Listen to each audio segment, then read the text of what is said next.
তেলিয়ামুড়া জিআরপিকে হাতে করে দিনের পর দিন গাঁজাসহ বিভিন্ন প্রকারের নেশা সামগ্রী পাচার চলছে। অভিযোগ এমনটাই। এবার একদল সচেতন নাগরিক সম্মিলিতভাবে নজরদারির মাধ্যমে তেলিয়ামুড়া রেল স্টেশন চত্বর থেকে 2 যুবতী সহ বিপুল পরিমাণের গাঁজা পাচারকালে হাতে নাতে ধরে। পরবর্তী সময়ে আটককৃত এই গাঁজাসহ 2 যুবতীকে তুলে দেওয়া হয় তেলিয়ামুড়া থানার পুলিশের হাতে।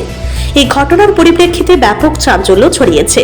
সাধারণ মানুষের অভিযোগ, জিআরপি থানার পুলিশের ভূমিকার বিরুদ্ধে প্রতিবাদী হয়ে সাধারণ মানুষের স্বার্থে, সমাজের স্বার্থে তারাই অভিযান সংগঠিত করেছেন। প্রশ্ন উঠেছে, কেন দিনের পর দিন তেলিয়ামুড়ার জিআরপি নেশা সামগ্রী পাচারের সঙ্গে জড়িতদের প্রত্যক্ষ পরোক্ষ মদত দিতে থাকলেও ঊর্ধ্বতন কর্তৃপক্ষ ব্যবস্থা গ্রহণ করছেন না। আজকে আমাদের লোকাল এবং ক্লাব মিলেছিরা আমরা সার্চ অভিযান নামছি। আইসের আমরা পাইছি এখানে ট্রলির মধ্যে 2টা ট্রলি আছে। ট্রলির মধ্যে যেটা গাঞ্জা আমরা পাইছি। তো পাওয়ার লগে লগে আমরা থানার স্টাফরা ফোন করছি এবং জিআরপিএফ জানাইছি। আচ্ছা, তেলিয়ামুড়া যে জিআরপি আছে তারা তারা মানে কি ডিউটি করেনি ঠিকঠাক মতন?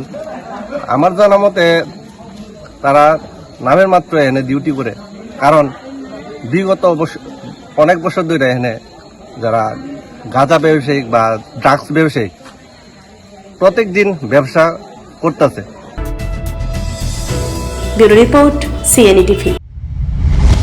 CNE TV, channel for news and entertainment.